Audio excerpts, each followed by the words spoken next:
buscou-se a definição do número mínimo de indivíduos inumados no recipiente, a estimativa de idade à morte ou categorias etárias para os indivíduos, a escolha de dados de morfologias dentárias, a recolha de dados paleobiológicos e evidências ou ausências de indicadores de status fisiológico, e a recolha de informações sobre o tratamento funerário e taxonomia ao quais esses remanescentes humanos foram submetidos.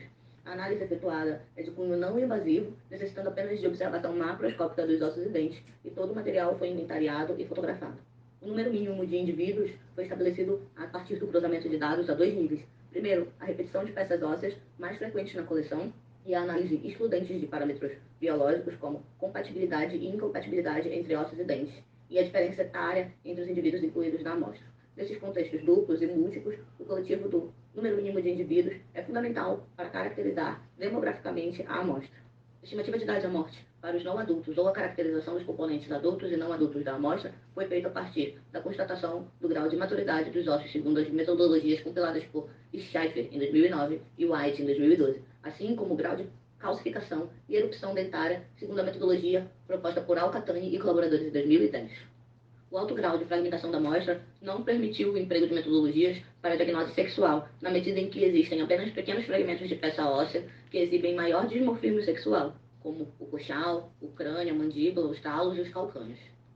Os dentes foram registrados no sistema de notação estabelecido pela norma da Federação Dentitária Internacional, o FDI, que estabelece uma designação numérica por quadrante para cada arcada dentária, de 1 a 4, e para cada dente, de 1 a 8, em suas respectivas arcadas. Desta forma, a notação é empregada tanto para a dentição permanente quanto para as dentições decíduas. A morfologia discreta dentária foi registrada segundo a metodologia de aferição da dentição permanente definida por Tanner e coautores em 1991. Os dados morfológicos discretos são empregados para a caracterização da amostra no que se refere à afinidade biológica a um grupo geogenético ou biogeográfico, uma vez que a forma dos dentes é fortemente influenciada por fatores genéticos, Scott Tanner 2007.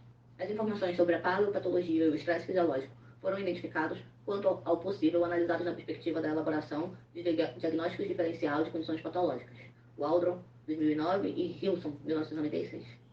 No caso das séries arqueológicas que são sujeitas a intensas alterações de natureza tafonômica, a dentição oferece a maior probabilidade de observação de processos patológicos ou de evidências de estresse fisiológicos nos indivíduos nelas contidos.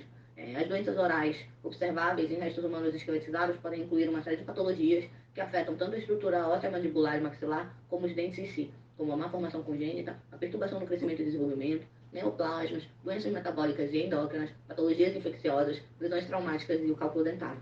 Na dentição também observa-se a questão da hipoplasia dentária, que é um efeito da deposição do esmalte durante a formação da coroa, que não constitui em si um processo patológico. A sua expressão na coroa dentária pode ser cromática, com manchas no esmalte, ou opacidades ou hipercalcificação, ou mais comumente plástica, como a formação de cavidades ou linhas. A sua etiologia pode estar relacionada com uma série de condições patológicas, como doenças infecciosas, endócrinas, metabólicas, má nutrição ou intoxicação, como o exemplo da fluorose por Hilton. O seu registro em populações arqueológicas é justificado não como um processo patológico, mas como um indicativo do nível de salubridade dos indivíduos incluídos na amostra. A estimativa da idade da ocorrência do estresse fisiológico, a partir da aferição das hipoplasias lineares no esmalte dentário, segundo Reid e Den em 2006, pode fornecer informações sobre episódios menos favoráveis à saúde do indivíduo. Toda a recolha de dados está acondicionada ao estado da preservação do material arqueológico, na medida em que uma melhor preservação favorece a observação das características morfológicas e evidências paleoecológicas. Não foram identificadas cáries e nem ocorrência de depósitos de cálculo no material dentário. Esta ausência pode ser explicada pela presença de uma grande maioria de dentes não erupcionados na amostra. Um único caso de hipoplasia linear foi registrado para dois incisivos, FD11 e FD21, de um indivíduo não adulto, com 2 anos e meio na idade à morte, e a estimativa de idade para ocorrência desse defeito hipoplásico entre 1 ano e 7 meses e 1 ano e 8 meses de idade. Esses incisivos pertencem ao indivíduo mais jovem da amostra, não havendo outros elementos esqueletais atribuídos além de um terceiro dente, e não há possibilidade de fazer uma análise mais detalhada das condições de saúde oral desse indivíduo. O material osteológico analisado constitui um enterramento secundário de restos esqueletais parciais de múltiplos indivíduos em um mesmo vaso cerâmico. O número mínimo de indivíduos é de 8 indivíduos.